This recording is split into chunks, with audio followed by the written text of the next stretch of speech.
খুব কষ্ট। 24-এ কাকে ভোট দেব? আমি দিদিকেই দেবো, দিদি ছাড়া দেবোই না ভোট কাউকে। দরকার হলে ওর জন্য যদি আমাকে মানে বাদ হতে হয় হবো, কিন্তু ভোট দিদিকে ছাড়া দেবো না। উনি হতে আমি কাজ পেয়েছি, কাজ করে খাচ্ছি হাসপাতালে। আজকে একটা হাসপাতালে কাজ করে খাচ্ছি দিদির জন্য।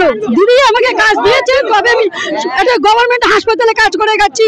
একটা মানে আমার খুব গর্ব হয় যে আজকে যার জন্য কাজ করে খাচ্ছি সেটাও নাকি আপনাদের কাটমানি দিতে হয় তৃণমূলকে। না না, এটা মিথ্যে কথা, এটা মিথ্যে কথা স্যার, এটা সম্পূর্ণ মিথ্যে কথা। আজ যে করে খাচ্ছি ওনার জন্য। আমার মেয়ে যে আজকে বই খাতায় পেন পেয়েছে ওনার জন্য।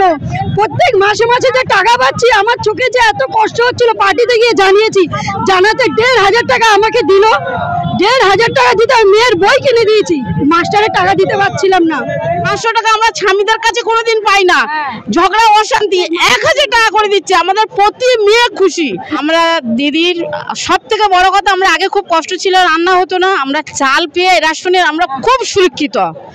দিদির যে এত ধন্যবাদ দেবো, আমাদের চোখে পানি এসে যাচ্ছে। সব থেকে স্বাস্থ্যসাথী কার্ড, লক্ষ্মীর ভান্ডার তো ওর তুলনায় হয় না, ও দিদিকে তুলনায় হয় না। 500 টাকা আমরা স্বামীদের কাছে কোনোদিন পাই না, ঝগড়া অশান্তি। 1000 টাকা করে দিচ্ছে, আমাদের প্রতি মেয়ে খুশি। আমাদের 3 নম্বর ওয়ার্ড, প্রত্যেক ওয়ার্ডে।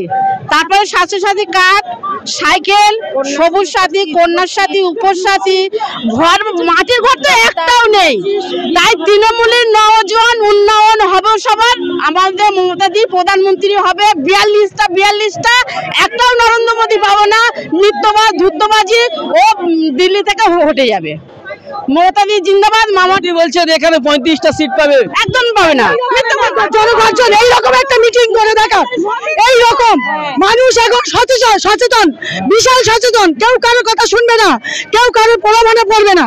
তবে অতএব মানুষ চিন্তা করবে কাকে ভোট দেবে, কাকে মুখ্যমন্ত্রী করবে বা কাকে প্রধানমন্ত্রী করবে।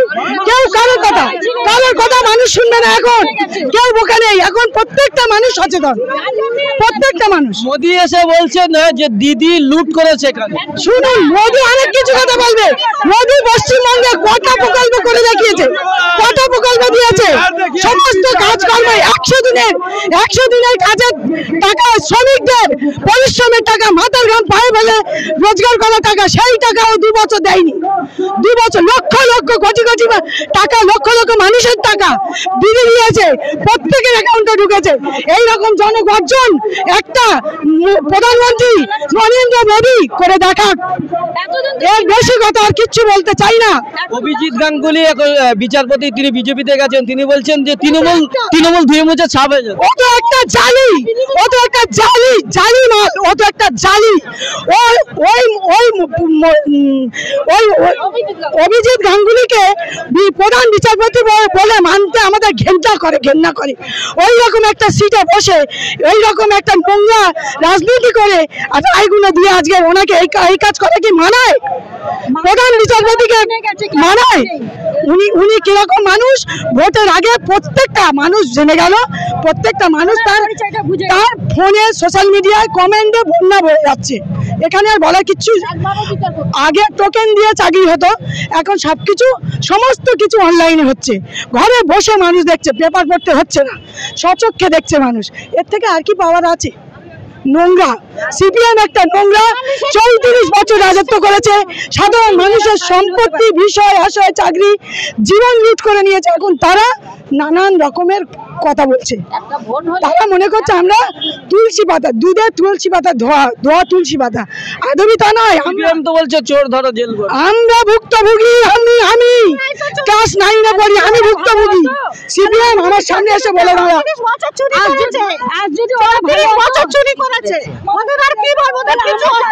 শুভেন্দু বলছে যে বাংলায় তৃণমূল একটাও জিততে হবে, তৃণমূল শেষ।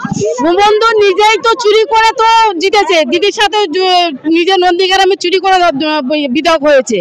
তখনকার ভোট ছিল 100 জন, ভোটের সময় 100 জন গুলিবিদ্ধ হয়ে মরতো। এখন কজন মরে? দিদির আমলে কজন মরেছে ভোটের সময়? জোর 20-25, তাও সিপিএম মারে, বিজেপি মারে। আমাদের তৃণমূলের সব নেতারা স্বাধীনভাবে রাজনীতি করে। দিদির রাজনীতি কোনোদিন জোর চুরি হয় না, কোনোদিন গুলিবিদ্ধ হয় না। আগে বাংলা বন্ধ হতো, হরতাল হতো, আগে বাংলা বন্ধ হতো, হরতাল হতো, এখন ওসবগুলো হয় না। আমরা শুকিয়ে মরে নেই, কেউ না কেউ ঘরে ঘরে কিছু না কিছু কাজ করে খাচ্ছি, স্কুলের কাজ করে খাচ্ছি, কোনো রাস্তা ঝাড়ু দেওয়া হলেও কাজ করে খাই, সৎ পথে আমরা করে খাই। আগে এই কাজগুলো ছিল না, স্বাধীনভাবে চলতে পারি না। আমার মেয়ে সাইকেল ছাড়া স্কুল যেতে পারতো, অনেক দূর বাড়ি, খুব কষ্ট। 24-এ কাকে ভোট দেবেন? আমি দিদিকেই দেবো, দিদি ছাড়া দেবোই না ভোট কাউকে। দরকার হলে ওর জন্য যদি আমাকে মানে বাদ হতে হয় হবো, কিন্তু ভোট দিদিকে ছাড়া দেবো না। উনি হতে আমি কাজ পেয়েছি, কাজ করে খাচ্ছি হাসপাতালে, আজকে একটা হাসপাতালে কাজ করে খাচ্ছি দিদির জন্য। দিদি আমাকে কাজ দিয়েছে, তবে আমি একটা গভর্নমেন্ট হাসপাতালে কাজ করে খাচ্ছি। একটা মানে আমার খুব গর্ব হয় যে আজকে যার জন্য কাজ করে খাচ্ছি সেটাও নাকি আপনাদের কাটমানি দিতে হয় তৃণমূলকে? না না, এটা মিথ্যে কথা, এটা মিথ্যে কথা স্যার, এটা সম্পূর্ণ মিথ্যে কথা। আজ যে করে খাচ্ছি ওনার জন্য, আমার মেয়ে যে আজকে বই খাতা পেন পেয়েছে ওনার জন্য। প্রত্যেক মাসে মাসে যে টাকা পাচ্ছি, আমার চোখে যে এত কষ্ট হচ্ছিল, পার্টিতে গিয়ে জানিয়েছি, জানাতে 1,500 টাকা আমাকে দিল। 1,500 টাকা দিতে আমি মেয়ের বই কিনে দিয়েছি, মাস্টারের টাকা দিতে পারছিলাম না। আজকাল পড়াচ্ছি উচ্চ মাধ্যমিক পর্যন্ত দিদির জন্য, অনেক সুযোগ সুবিধা দিয়েছে।